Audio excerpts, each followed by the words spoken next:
y'all, welcome back to another episode of Chats with Candace. Today we have my lovely friend here, Shana Rivers. Hey! And we're just going to get into some real estate questions. Nothing too deep, but make sure y'all go ahead and subscribe. Hit that subscribe button and comment down below any questions you may have. After this, she may or may not be able to answer it for you. I'll answer. But let's jump right into it.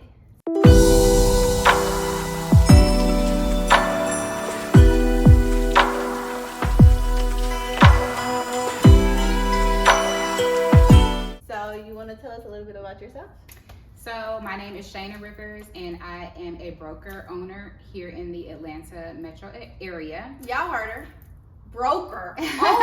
So she got her own brokerage. I am. July will be our 1 year anniversary. Yes. I've been an agent for 8 years, and I absolutely love what I get to do. I love helping families secure homes in a great experience type of way. My passion for real estate started very early on. I want to say my mother was an interior designer. I got to look at plenty of houses. Growing up, I was raised in sunny San Diego, California. So, the houses that they're putting here, the modern ones, right. We grew up with those, Those things look crazy. They look crazy, but they are nice. I love them. But so that's just a little bit about me. I run this brokerage. I have, there's 10 of us all together, and we work, we get deals done, and we have happy customers. Yes. So let me give y'all a little background on how I know Shana. So I met Shana in high school. I was dating somebody, and y'all were, what were y'all to him? His mentors or something like that? Youth leaders at his church, and he dragged me to the restaurant with them. And we went to Red Lobster. Red Lobster. Red Lobster. And that was well over 10, 12 years ago. Girl, that was like 20 years ago. Oh, has it? Dang, that was like 20 years ago. Almost 20, probably like 16. Yeah, a long time ago. And Shana sold me my first house and my second house. So if y'all need a realtor, Shana is the girl for you, I promise you. We love to help. So let's get into these questions. The first question I have, so when is the best time to buy a home? So listen, the internet is crazy, right? And it's always like, should I buy a home? Oh no. And then people have family members telling them it's not a good time to buy. Right. You need to wait and everything. But my answer for that is always consistent. Whenever you're prepared financially to buy a home is the best time for you. To me, it's always a good time to invest in yourself. Right. It's always a good time not to pay somebody else's mortgage. Facts. It's always a good time not to have your landlord say, we're going up on your rent $300, $400. And it's always an amazing time not for your landlord to say, hey, I'm selling. I'm selling my house in 2 months and I need you to relocate, right? So to me, when is the best time to purchase a home is when you're financially ready, you're aware of what's going on, and you have that consistency in your life and you're looking for stability. Right. Because one thing about owning a home is you can control your finances. Yeah. Things go up a little bit and there's some adjustments, but no one's coming to you for you to get out. Right. No one's coming to you and saying, hey, you need to sign this. I'm going up $500. Or, it just provides more stability. So when someone's ready, I feel like when people are financially healthy, then it's time. Yeah. It's time to go ahead and invest in yourself. Right. So, because I know so many people are like, I want to buy a house, but I don't know if I'm ready. I don't know if I have the credit score.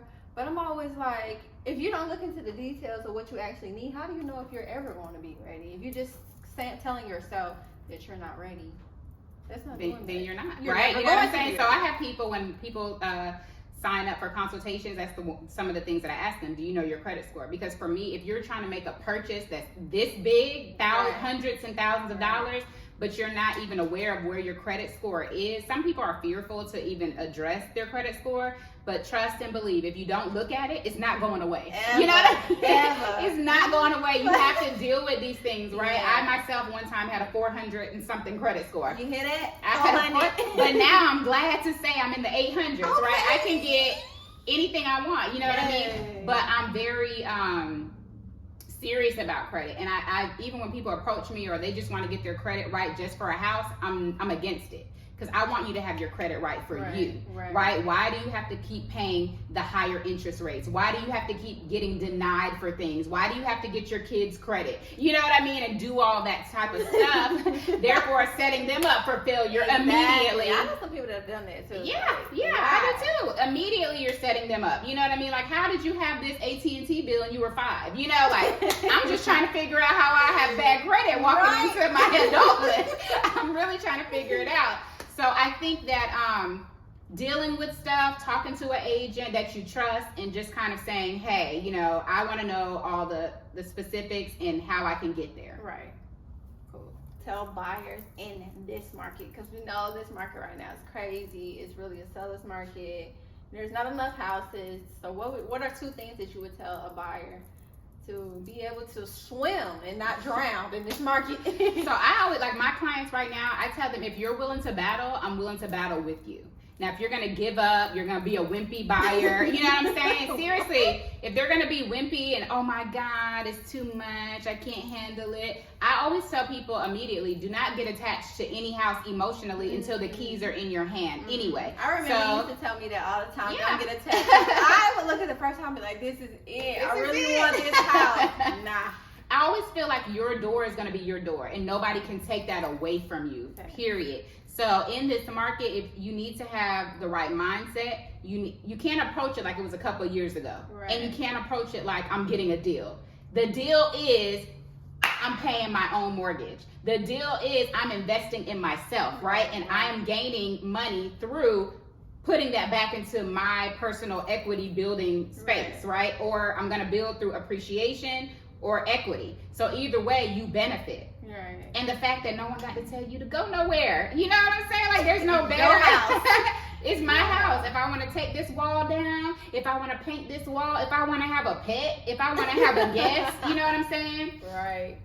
It's your world, right? And it's just, to me, it's just the biggest investment you can make. So I think that answered the question. So do you think that people should, especially in this market, do you think that people should go over what their set budget is and then maybe try to refinance later to be able to buy something in this market? So this is the thing. You're going to have to. You're going to have to bid over. And what's happening right now in real estate is I'm seeing a little bit of leveling. So maybe if the house listed for $300, I'm seeing that they're actually selling for $300. Now clients also see that and they're saying, Shana, well, these houses are selling for what they listed for. But just because it listed for that does not mean that was the offer that was accepted. So if I put in an offer for $330, but let's say my appraisal came in lower, the next choice is ask them to reduce to what the house is valued, or you have to pay the difference. Well, most people aren't just sitting on $30,000, you know, casually $30,000 to give away, right, to the seller just because they want it. So some sellers are reasonable and they go, okay, if it appraises for less, we'll come down. But then you have the ones out there that are greedy, and then in that case, that's not your house, right? So I tell them that if they're approved for $350,000, we probably should start looking at houses about $310,000, $320,000. That way we do have space to move up, but we can also know that it might come back down, right? Because if you're competing against 10 to 20 offers, I was getting ready. I had a client recently, the house was $315,000. We wanted to put in an offer. I talked to the agent. The offers were already at $360,000. He was like, you know, I'm just trying to alleviate, you know, you wasting your time writing your little offer, because we were thinking $330,000, $345,000, and it was already at $360,000. So at that point, we had to gracefully bow out. You know what I mean? And at that moment, we know that's not your door. Are you sad? Yes, but don't be. That ain't your house. It's something better for you out there, right? It's something better, because I don't want any client paying what they feel is not valuable to them. And you're not going to be looking at me crazy at the end, like, I paid this much and my agent put me in this house. If you're not comfortable with that amount, let's move forward. Now, somebody else was willing to pay $360,000 or above, or at least chance that and hope the appraisal comes in lower, right? So, but for my clients, if it's not comfortable for you, it's not comfortable for me. So I don't push anyone past their limit and their financial ability. I was gonna say, just from the aspect of the buyer, I guess, well, for me being not the buyer, the seller, before, I honestly would probably still put the offer in. Because it's like it's a chance. It's a chance. It is a chance to take, and that buyer still might. I mean, the seller still might pick. And then if somebody has a nice, sweet seller like you, that's like, okay, let me think about it and all this kind of stuff. Deeply about right. Yeah, because there are still some caring sellers out there, and everybody's not. I mean, I feel like when people reach a level of greed, I don't even want to do business with you anyway. Right. I don't want to support your, your greed, your habits, or whatever you have going on, because I do feel like some people are, and even when I'm working with sellers, how much do you want to make?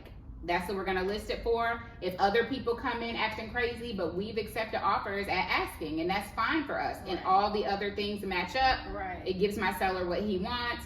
Why do we have to try to maximize and get more than the house is worth? So it's people out here struggling, you want to see them win. Yeah, and I love like first-time home buyers. I don't love it for them in this moment because everyone has a number in their head that they think they need for real estate, and that's not the case anymore. Sadly. So sad. So sad. Wait it out, y'all. It's coming. It's coming. It's coming. So how much cash should buyers have to start the home buying process? Because it ain't no little change. But in all honesty, when I did mine, actually both transactions, I didn't have that much saved up. I didn't have hardly any money saved up. I had enough for the inspection, the appraisal, what else I had to put, the earnest money, stuff like that. But I got assistance from our first-time home buyer program, but I don't really know how those really work anymore.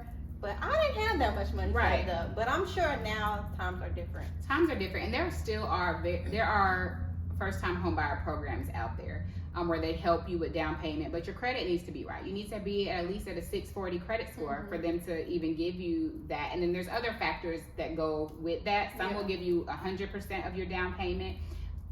Some may even include closing costs, but every payment is different and every lender does a different type of program. So that's one thing to note.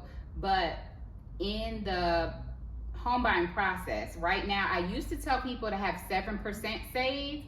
Now I'm having them to be at 10% or 15%. And what the fees are, so you have, a lot of people will approach me like, Shana, I have my 3%, right? And it's like, girl, that's not enough. So let's talk about the major fees that are involved with the real estate transaction. The largest ones will be your down payment and then your closing costs. So your down payment is going to be around 3% of the sales price of the home. Right. So that's 3%, right? So then you have, so you guys can do the math, right? So you just take whatever sales price you have. If you want a $500,000 home, times that by 3% and see what you get, right? A lot. Same thing, the down payment, if you're doing a traditional FHA loan, you could do a 3.5%, but then you need to have money for those overages, right? A lot of people are wanting an appraisal gap, meaning if the you put in an offer, let's say the house is $300,000 and you put in an offer for $315,000, if that property doesn't appraise, let's say it appraises for $305,000, then people want appraisal gap. They want to know that you can feel that, and a lot of people are asking that now in their listings, like, hey, if you're putting in over, then you need to provide proof. I want to see your bank statement that you actually have this money in case it does not appraise for the amount that you said you were willing to pay. Because your bank is only going to loan you the amount that it appraises for. So that's so important to know. So when people don't have that space, that wiggle room, it makes them less competitive in this market.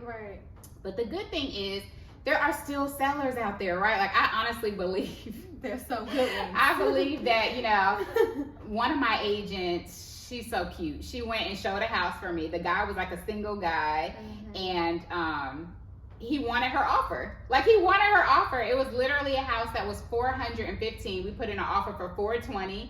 No overage, nothing. They accepted our offer. It was just like, there's some good buyers. There we go. Thank you, Lord. So there's some good sellers. There are some good sellers that aren't looking. They just want to hurry up and get it done or whatever. So I tell people to have at least 10% of the price of the home that they want. And I also tell people, do not start looking at houses first, because what happens is we start increasing our appetite for what we want in a home, keep in mind that your first home doesn't have to be your forever home. It doesn't have to be the mini mansion that your friend bought in 2008 and they're only paying this amount, or you're not going to get that. That deal is not here for you, right? It's not here. Stop comparing your situation to person A, B, and C. You're not person A, B, and C, because here we are in 2022. Yep. And this is what it is. It's either you get in the market or you stay a tenant. Exactly. You either build wealth or you stay helping someone else build their wealth. Exactly. Right? So I think that there's definitely room to still purchase, but that 10%, that's minimal. Is that 10% just for the appraisal gap, or 10% includes the okay, so that is your down payment, your closing costs. Oh, I was going down the list, right? So you have your 3% for your closing costs, because sellers aren't really paying closing costs that much anymore, right? Before, that could be negotiated in, but if you're getting 10 offers, 15 offers, and that house that was at 360, they had 45 offers. So that's why they didn't put an offer. That's probably what I would now have it's like, okay, we're not competing with 45 people at this point. No. So you have your closing costs, you have your down payment. You also have an appraisal gap if needed.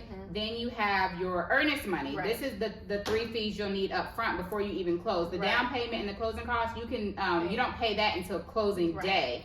But your earnest money, which is your good faith deposit to a seller that, hey, I'm moving forward with this house. If I walk away from this house, you get to keep this money, right? The next thing is your home inspection money. That can be about $500 around there, depending on the size of the home. Could be more or less depending on what they have to do at the home, because there's different parts of a home inspection. Then you have your appraisal money. That could be another $500-$600 depending on the fee, right? And all of that can change depending on the size, area, timing, all of that stuff. So to start, you need remember, earnest money is typically about 1% of your sales price of your home.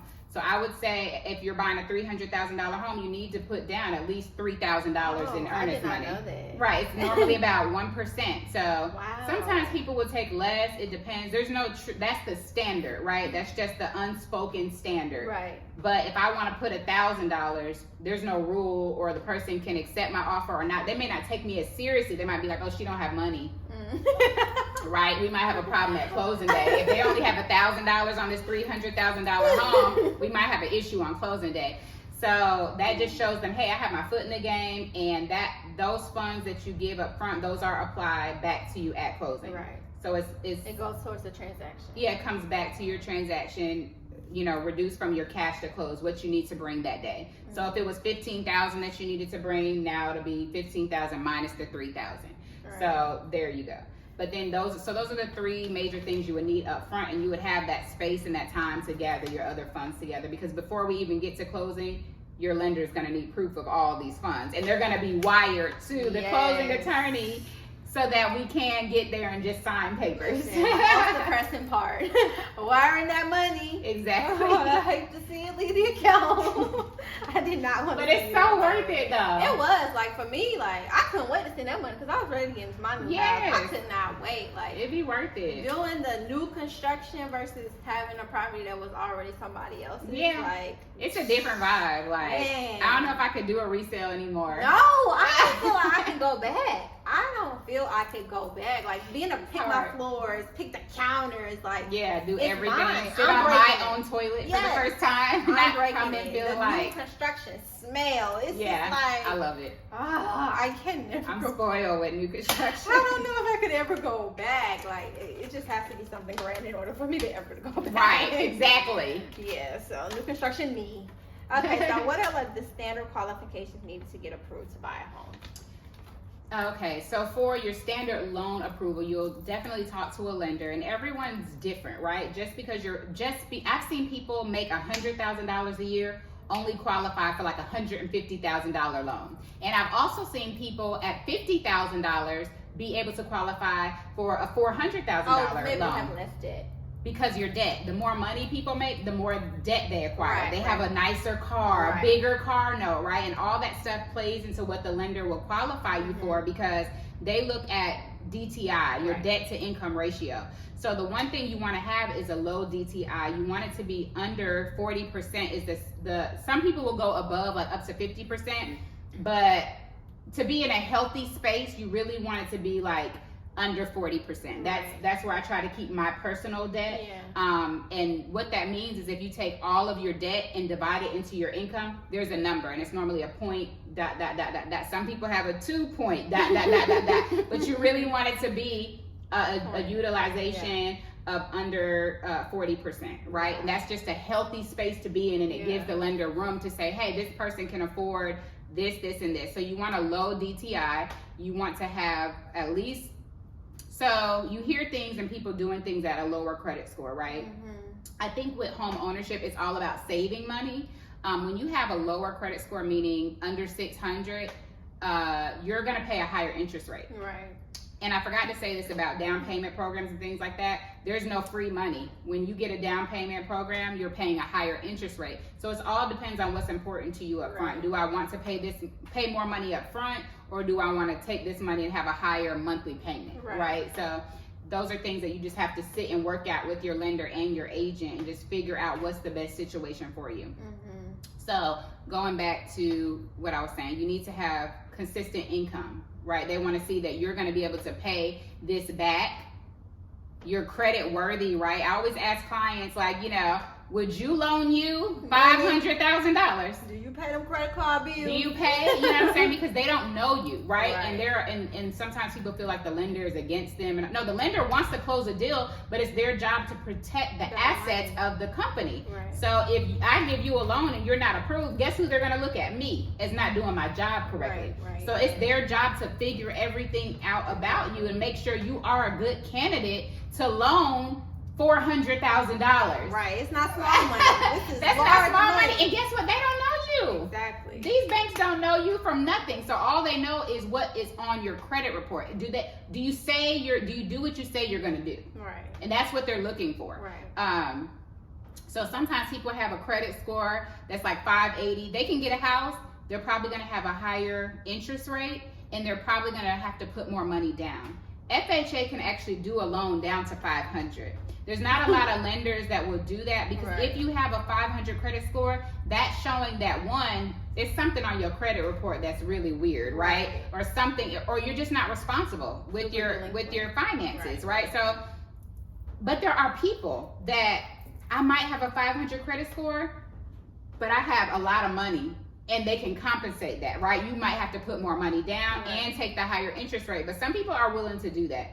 I don't suggest it, because why would I want to put more money down and why would I want to put 10% down and I can put 3.5% down? I don't have to be house poor, right? I don't have to not be able to buy furniture for my new house if I have it, right? I want to be able to move in and comfortably live and not have to only be at work and I can't enjoy my home. That's not my goal in life for any of my clients. So your stable income, and that's proven through tax returns, right? They don't take Uber if you're not filing taxes and things like that. They have to see it documented, right? They ask for so much paperwork. Yeah, it's a lot of paperwork, but mainly your credit, your income, and having that cash flow is good. And the one thing I always want to tell people with your credit, if it's not where it should be, don't self-diagnose and be like, well, I'm gonna pay this. Because there's certain things a lender is not even going to look at. So I always tell people, let the lender look at your credit. Go ahead and apply for a loan. If you're thinking about buying a house, I've had people that reached out to me 2 years in advance. Like, hey, I'm thinking about buying a house. Talk to a lender, right? Immediately. Because a lender might say, you're ready now. Right. There may be nothing wrong with your credit, right? They might say, hey, you just need to get this little raggedy AT&T bill off. That was $75. You didn't pay that? Oh, I didn't know it was there, because I never looked at my credit report. And part of being, we have all these people running around being entrepreneurs, and I'm doing this and I'm getting this money and all that. What's your credit score look like? 0.0. I don't know what my credit score looks like. How you don't know what your credit score is? Being a responsible adult, you know what your finances look like. Yes. I'm constantly. You know if something came out of your bank account, right? You know it. So just being responsible overall, and when you're a responsible person, you know these things. You know, hey, I got my credit score is a 625, but I'm working on it. Like right. people that approach me and they're ready to buy a house, they know these things. Right. They don't want me to babysit them through these things because I'm like, I mean, I will for certain people. Like, because some people, our community just doesn't do that. They don't know. My mom didn't teach me nothing about credit. No one taught me. All I knew was 18. Free money? Yes. Same. Like, give it to me. I ain't gotta pay you back until they ain't getting their money. Man, I had to charge up at rooms to go. Like I had all these things. What? No money for a year? That's like student loans, though. Yeah. That's just like student loans. You sign up for them $40,000 and don't never expect to pay it back. And I cannot wait. I mean, I hope to God that they just sweep wipe the them thing away under the rug and act like they never came because. But just being like overall financially healthy, right? Because the thing is, whatever you don't deal with, you pass that down to generation after generation. So like I have my children now, I talk to them about credit. What is credit to you? What does that mean? Right. Saving your money, buying things. Like I bought a building, right? So the people are like, my kids see me now and it's in a plaza and I bought one space and my son shows up and he's like, why didn't you buy the whole thing? And I said, well, the whole thing wasn't for sale, sir. What? You know what I mean? But when I'm driving around my kids now, they're like, I want to own that building. They're like, I want to own the mall. Like they think, so I'm thinking small and because I thought this small, but it was big for me in the way that I grew up, they're thinking bigger, right? And that's the goal in life. Like teach them how to be savers, teach them how to, and set them up to have 800 credit scores. Other communities, they go ahead and add their kids on stuff. That's why when they're graduating from high school, they have these nice cars waiting on the outside, and they're setting their children up, setting up the generations. But we not there. We worrying about ourselves. We focusing on the internet, what social media is saying, looking like this. We focus on being the consumer. Like African American people are great consumers. Yep, we love. Give us a deal. Give us a name brand. We're gonna buy it. We love that Gucci Fendi Prada. Gucci Fendi Prada ain't doing nothing for you. We are the greatest consumers, and it's really sad. But we are not the owners. No, we're always the consumer, not the owners. It's a very small gap of Black ownership. Very. Even in home ownership, it's a 30% wealth gap that comes from different communities versus the African American communities. For some reason, we think, oh, I'll just rent, but I got this kind of car, I got this kind of thing, but they don't realize that we should be setting up for the generations that come. We can't leave them, we can leave them a depreciating asset such as a car or whatever, but we don't. What about you buy this house now for $400,000, but how about in 5 years or 20 years, this thing is $1 million? Exactly. We don't think that. We think, oh, I want to wear this belt. I want to wear these shoes. You get what I'm saying? I want to look cute. Right. I want to take pictures for the gram. I want to go on trips and all this stuff. While we should be able to enjoy life, we have to think beyond right now. Right. And what are we doing for our children? And what are we showing our kids? Exactly. So I tried to explain that to somebody recently about how buying a house is much more important than buying a car. That car you just bought tomorrow, it's going to depreciate. It has the same value you just paid for it. It goes away immediately. But that house you buy, the value goes up from the day that you buy it. Right. So it doesn't make sense. Like I still got my car from 2000. It's a 2008, and I'm still keep riding because guess what? It works. That thing work. It's paid off, and I ain't got no bills for it.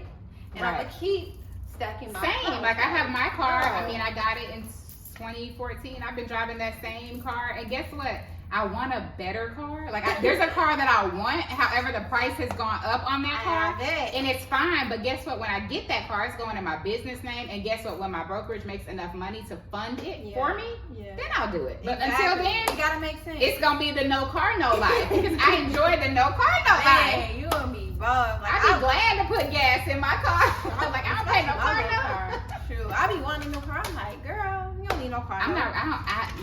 My household is car noteless. Like we did that. Like for one of my birthdays, I said, let's just pay it off. Then for my husband, let's just pay it off. Man, y'all whole house is goals. Whole house is goals. When I look at your page and when I look at Tiffany Hall's page, her house paid off. Y'all got no car notes. Y'all house gonna be paid off soon too. I'm just like, That's our I'm goal. trying to get like that. We took every bill, like, so my car note that I was paying, my husband's car note that he was paying, we take all that and we apply it to our mortgage. That's dope. So, like, if we sold our house right now, we can interest. make $350,000 cash extra if we sold our house right now. Wow. But guess what? Where we gonna go? Right. We ain't got we got enough space. We got everything that we Yeah. needed, but we will sell later when we're ready to go into what we want next. Right. But Forever home. mhm. The forever home. Our forever home. Okay, last question. What do you think the future of this market looks like? So, you know, we were in a good place a couple years ago where it was healthy, steady. I feel like everything comes full circle. Absolutely. So, you know, right now for sellers, we're here. I think that everything does this. When it does that, we don't know. Wow. As long as sellers are still selling up here and buyers are still out here really wanting it and we don't have enough houses, it's going to stay right here. We don't know when it's going to start dropping back down, especially with interest rates. Right. Interest rates have increased, which decreases an average person's purchase power, right? So I have some clients, they're approved for $500,000, and because the interest rates moved from 3.5 to 4 or to 5, right now we're in the 5. So for them, it didn't matter. They don't care, right? They don't care that their mortgage is going to go up $300 or $400 from that interest rate, right? But some people, it kicks them out of the affordability, right? But it just makes it less competitive out here because some buyers are just like, I can't even afford it. Some people's approval letters went down from 300 to 250. They couldn't find anything at 300. You think they're about to find something at 250? Not. No. So I feel like all good things go in a full circle. I mean, that's just the law of the land. Mm-hmm. Everything that goes up must come down, and it will go back around. Right. So how long it stays up here, we don't know. Right, nobody can know that. As long as it's going the way it's going to stay up. You know what I mean? If it's up, then it's up, then it's stuck until we don't know when. So yeah, we don't know. But even with that, I just encourage people to get into real estate because what's happening is other people from other countries are coming here buying up everything. Yes. They're buying everything because they see the value still, right? Even when we don't see the value or it's too expensive. Rent is expensive. I got a text yesterday. Shana, my landlord is going up $435. You either pay it or more. On the rent. I'm like, well, we better start getting serious out here in these real estate streets. Mm-hmm. So you have investors, you have a lot of people from up north, like New York and stuff. This is cheap for them. This is still cheap for them. So they're like, I got cash on that, yo. Right. Like, give me that. You know what I'm saying? Like, you got any apartment buildings I can scoop up? And I'm like, the whole building, please. Instead of people here saying, this is our area, this is our community, let me get a couple of my cousins together. Let's get this apartment building. Because old boy up north is buying it. Mm-hmm. He gonna buy it. Right. This guy from China is over here buying it. That's crazy to me. All the people from everywhere else are coming to our area, buying up our communities and renting to us. Because we think renting is the best thing. And it's only the most convenient thing, but it costs the most. Yes. And I saw an article recently that Canada has the law now for the next 2 years. Nobody that's not a resident of Canada can buy in their country anymore. Wow. The U.S. will never do that. So y'all keep coming on over. Look, we about our money over here in the U.S. We don't care about the dollar. We're not nobody in. We don't care about our community, not as a country. It's sad. Any final words for the people? I just say tap into home ownership. It is available. If your credit is not where it needs to be, if you need to save money, do things. I remember when I wanted to get my next house, I saved money. Like, we cut out everything. It was beanie weenies. It was no flexing for the gram. It was no buying anything. It takes discipline, but when you get there, it's worth it. Yes. It's worth it. So don't give up. Don't be discouraged by what other people are saying or what deal you're not getting. It's not a deal out there right now, right? But it is a deal for you in the end. Correct. So, and think about building the next generation after you. Don't think about just yourself and whatever you have going on or looking any kind of way for anybody else. Everyone's home doesn't have to be that 5-bedroom, 4-bath. You might need to start with a 3-bedroom. Listen, you might need to start with a 3-bedroom, 2-bath home. Buy it where it is. When it appreciates more, sell it, walk away with $100,000 and get what you really want, right? But sometimes you just need that starting point and you use that, but you're gonna be paying anyway. You're paying for a 2-bedroom, 2-bath apartment, $2,500. What? Yeah. I'd rather go somewhere buy a 2-bedroom, 3-bedroom house, stay there, but guess what I'm doing? I'm building equity. I'm building equity. Every time I pay my mortgage, that's my money coming back to me. Exactly. So I would just encourage you to start getting into home ownership and grow that thing into invest it, because they're not making any more land. Nope. That's why it's one of the greatest wealth generating things that Once you can it's do gone, for your it's life gone. and for your family. So that would be my final word. Okay, perfect. So make sure y'all go ahead and like this video, comment down below any additional questions you may have, and go ahead and subscribe to my channel. I see all of y'all watching my videos. Half of y'all ain't subscribed, and I don't understand why. But stay tuned to next month's Chat with Candace. Peace.